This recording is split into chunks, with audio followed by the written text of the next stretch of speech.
Our Coach's Corner segment with Coach Matt Griffith, the head football coach and athletic director at Sylacauga High School. Coach, good morning to you, sir. Good morning. Thanks for having me. Good to have you with us. A big win over Lincoln. We'll talk about that in just a minute or two. But, you know, with Hurricane Irma and schools being out a couple of days, that kind of caused a little tweaking of the practice schedule, right? Well, I tell you what, it caused us a lot of tweaking knowing that, you know, Beauregard over the last 4 years has taken an off week before they play us. So they've had a bye. So while we're working last week on Lincoln, he's working on us. So he's had a week prep getting ready for us. So it probably didn't affect him as much as it affected us because we didn't get Monday in. We were very fortunate enough that our superintendent allowed our sports programs that after 11 or 12 o'clock Tuesday we could call practice. Well, you know, we got on the phone and we've got a really good group of kids, you know, and everybody showed up, but it was more of a walkthrough, more like a Monday practice for a B team game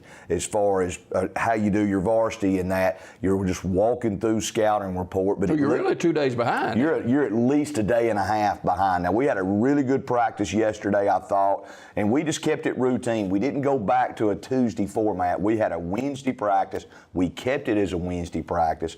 We have a Thursday practice today. We will keep that routine as a Thursday practice to try to get our kids in a 2-day routine, because it's very important to keep kids in routine. And we'll see.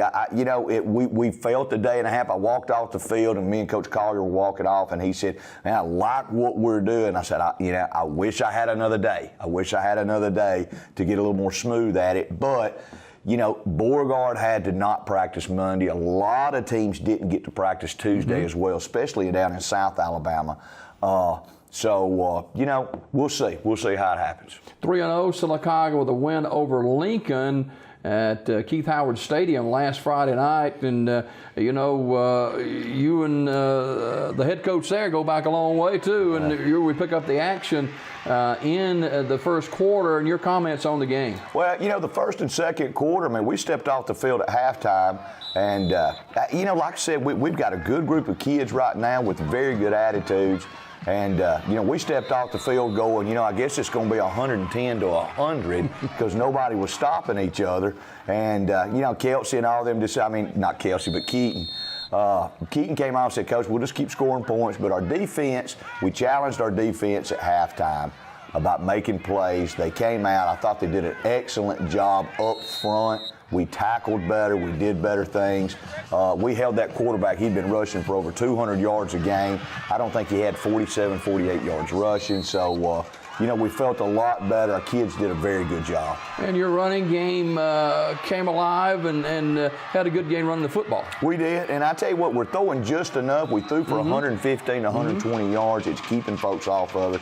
We want to continue to do those things.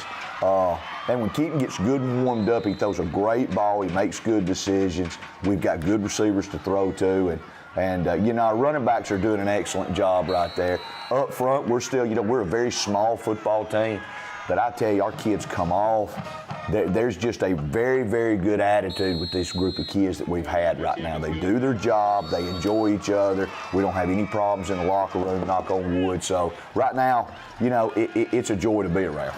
Of course, Sylacauga special teams played another role in the win over Lincoln Friday night too, and they're playing really well. Well, you know, Riley's, you know, keeps being Mr. Automatic with the extra points. He's 2 for 2 now on field goals.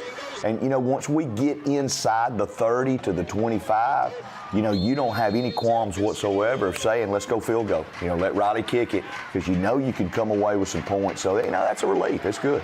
When you're able to mix the throw and the run, that puts more and more pressure on the defense to kind of guess which way you're going. Sure it does. And I tell you, it's a unique thing with us in that you're putting corners and safeties in a bind because they have practiced all week. One of them has to take the pitch on option. He's got to be a run stopper as well. But then you put him in conflict of that he's supposed to be a pass guy, and he's in a run conflict, and now you can throw the football as well as run the option. We've always said it's very, very difficult to stop both. You and Coach Sedeker get to talk after the game, I guess? We did. You know what? We were both very relieved that the game was over because of all the hype that surrounded it.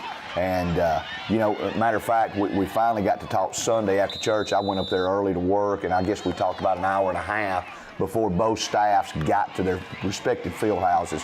So, and there's a lot of things he's going through that we went through when I first got here. When you start a program and you're trying to build a program, there are a lot of growing pains. I tried to remind the paper, that makes, Matt's 0-3, but we were 0-4 till we got that win against Chillsburg that year.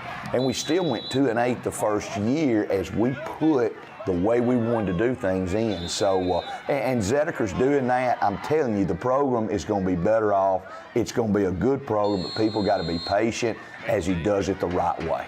Sylacauga beating Lincoln and actually won the game going away. Sylacauga 3-0 on the young season. The defending state champion Beauregard Hornets come to Legion Stadium on Friday night, and man, they got a running back that's just a running back that's head and shoulders above most in the state of Alabama. Well, we've been fortunate here that we've had running back after running back. The Webb kid is special because he's an SEC style running back. He's committed to Mississippi State. I think he's had multiple offers, and what he brings to the table is blazing speed. He's got a lot of shake and bake. He's very powerful. He's good out of the backfield with hands. He's nursing a sore hip right now. You can tell on film. Mm-hmm. He's had 2 weeks to get ready for us.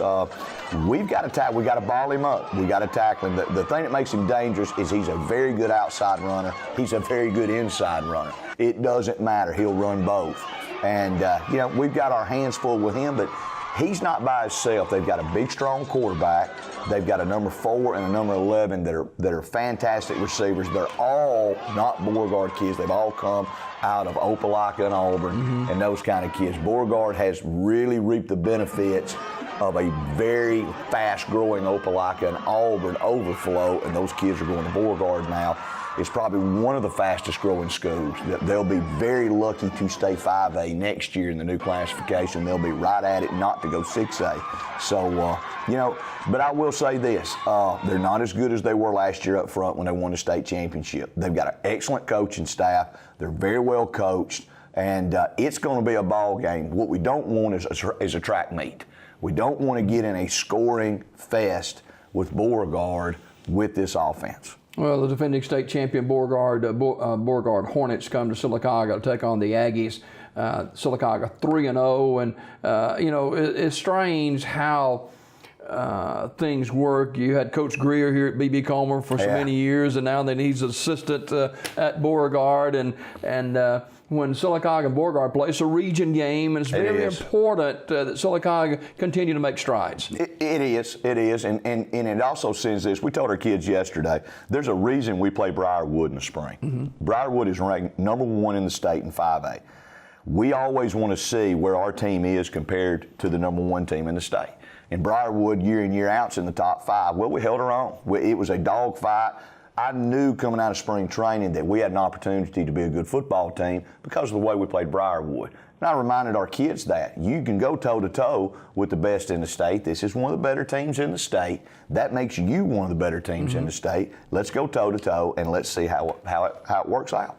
3 games in, the Aggies unbeaten so far on the season, 2 road wins for the Aggies.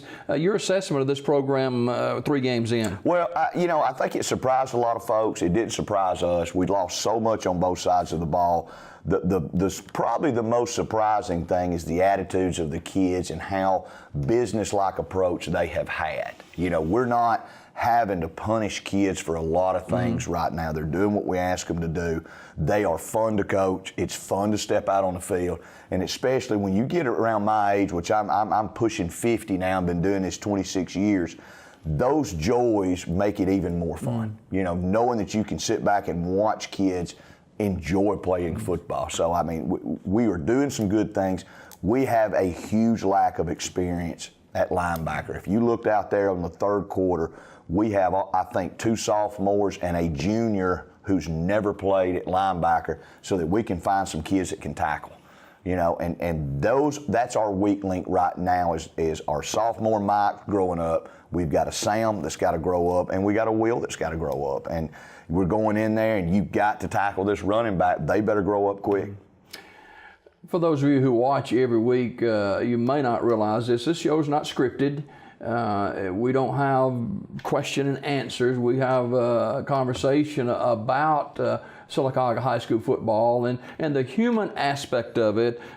We see this week Coach Lassiter with a heart attack and is in an induced medical coma at one point. I don't know. I haven't heard any word this morning, but Coach Lassiter formerly coached over at Childersburg and several other places too, and I know you're well aware of that. I am, and you know, Mark was one of those guys when I first got in the business. I'm an assistant at Pell City, very young, in my early 20s, and it was guys like Steve Savarese and Mark Lassiter and Rick Brown, and there was a lot, you had Spence McCracken, you had those guys that were all head coaches somewhere. And Mark retired 6 years ago and went to Bayside Academy. But when I left Pell City and was taking the Thompson job as an assistant, I drove all the way to Fairhope to go talk to Mark. And he was the head coach at Fairhope, and I'll never forget that. I drove all the way down there and spent the day with him and ate lunch, and he's always been a good guy. He was always willing to talk. He's always willing to give advice. And when that happened, I called my wife, and I said, we're all that way. It's a very, very stressful job, and it's the stress you put on yourself. You eat bad because you're eating late at night, and my heart goes out. From what I understand, they're slowly, I think he was awake late last night. They took him out of the induced coma. He was having a conversation, and that really made me feel good. News. It's very good news, because I tell you, they say he almost went 20 minutes without oxygen. So, and thank goodness for Phil Lazenby, who is another guy that's a head coach and is a very good guy that heads up. He gave CPR for 20 minutes. He had an AED with him. He went through his emergency procedures. And I can't imagine, we've got all those procedures in place, and we know how to do it. And then when something like that happens, usually it's kind of everything fragments, and Phil did a great job. Phil probably saved his life. Shows you how fragile life can be, whether it's on the football field, at a TV desk, or a ministry, or wherever it may be. A heart's a very, very sensitive thing. Coach, we appreciate you being with us this morning. Good luck to the Aggies tomorrow night. Kick at 7 o'clock, Sylacauga and Beauregard. That's our game of the week here at TV 47 and the Alabama Cable Network. Coach, see you tomorrow night. Good luck. Thanks for having me. More Daybreak right after this.